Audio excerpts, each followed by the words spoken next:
In this video we will study about the nervous system and the human brain. The brain is the command center of the human body. It is a marvel of nature. The brain weighs around 3 pounds. It is a complex organ composed of billions of neurons, connective tissues and blood vessels. It is divided into different regions, each with specific functions. At the core of the brain's functionality lies its remarkable cells known as neurons. Neurons are specialized cells that transmit electrical signals known as action potentials throughout the body.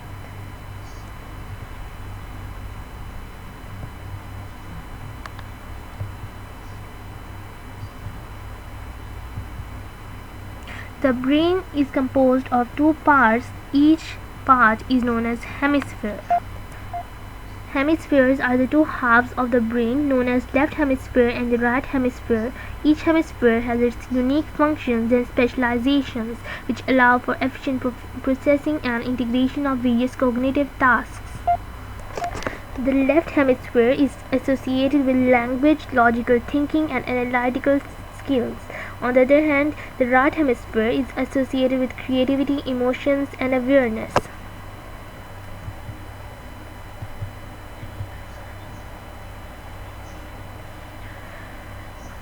The brain is divided into 4 main lobes, each with its own specific functions.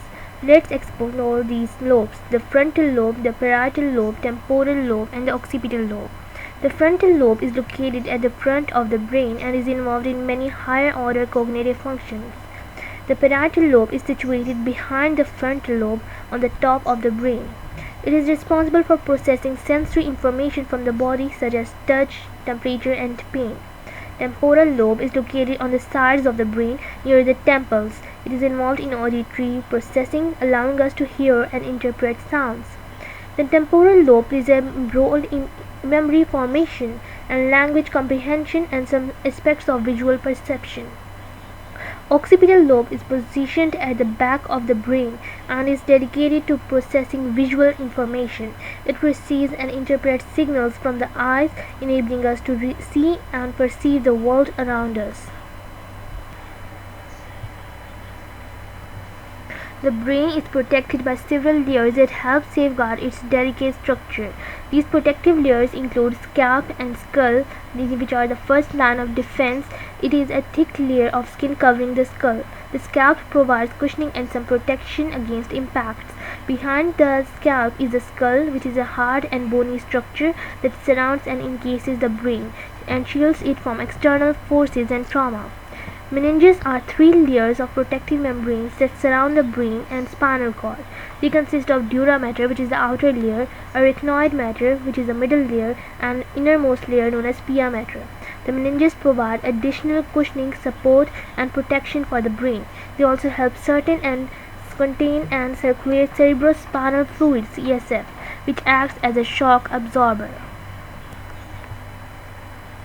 The brain is made up of different areas. There are billions and billions of neurons in the brain. Neurons are the fundamental units of brain and the nervous system. They are specialized cells that transmit electrical signals known as action potentials throughout the body. Neurons communicate with each other through these specialized structures, allowing for the transmission of and integration of information within the brain. The intricate connections from neural networks that underlie our thoughts, emotions, movements, and various bodily functions.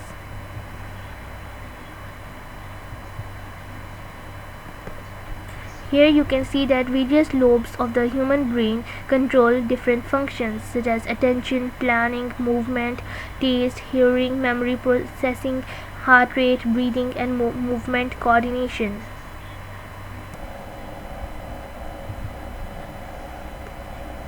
The brain consists of 3 main regions: forebrain, midbrain, and hindbrain. The forebrain is the biggest part of the brain. It includes cerebrum, thalamus, and hypothalamus. The cerebrum is the largest part and is important for decision making, speech, emotions, and voluntary movements. And it consists of 4 lobes: temporal lobe, frontal lobe, parietal lobe, and occipital lobe. The midbrain or mesencephalon acts as a relay center between the hindbrain and forebrain. It transmits signals involved with vision, hearing, motor control, sleep-wake cycles, and alertness. The hindbrain includes the cerebellum, pons, and medulla. The cerebellum controls coordination and movement, the pons transports signals between the brain and the spinal cord, and medulla keeps your heart beating and lungs breathing. So we can learn that hindbrain controls basic functions, and forebrain is the biggest and most advanced, and the midbrain relays messages in between them.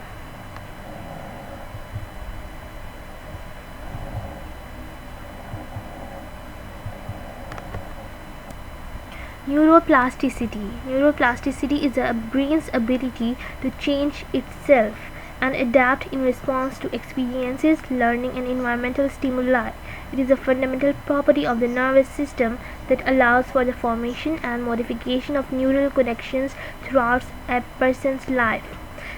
The ways to promote neuroplasticity include to learn a new language, expanding vocabulary, and using your non-dominant hand, reading, learning new skills, doing puzzles, and mindfulness meditation. Neuroplasticity is more prominent during critical period of childhood. During this time, the brain is more malleable and responsive to environmental input, allowing for optimal learning and neural circuit formation. The nervous system allows the brain to send messages quickly to the rest of the body.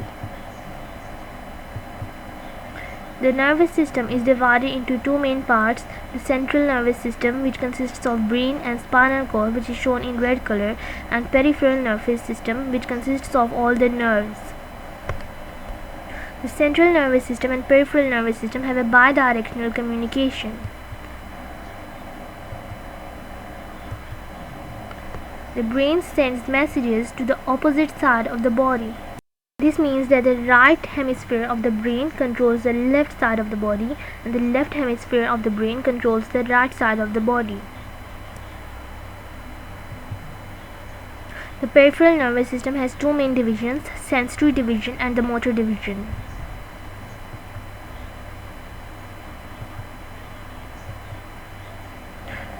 The motor division of the peripheral nervous system is divided in voluntary actions and involuntary actions.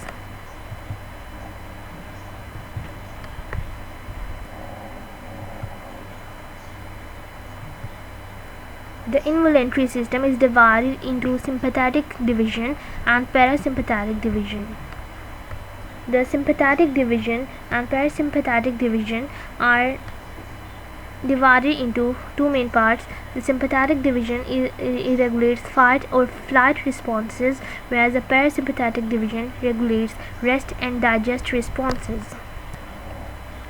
The voluntary actions are controlled by the somatic nervous system. The somatic nervous system is responsible for controlling all kinds of voluntary movements and transmitting sensory information from the body to the central nervous system. It consists of sensory neurons that carry information from sensory receptors such as touch receptors, pain receptors to the central nervous system, and motor neurons that transmit signals from central nervous system to the skeletal muscles. Whereas involuntary actions are controlled by autonomic nervous system. The autonomic nervous system regulates all kinds of involuntary responses and maintains internal homeostasis, and it controls heart beating and breathing rates. The involuntary nervous system or autonomic nervous system, which is controlled automatically, is divided into sympathetic nervous system and parasympathetic division. The sympathetic nervous system consists of autonomic nervous system and prepares the body for fight or flight responses, which are activated during times of stress, danger, or excitement. It increases the heart rate, dilates the airways, and redirects blood flow to the muscles, and releases the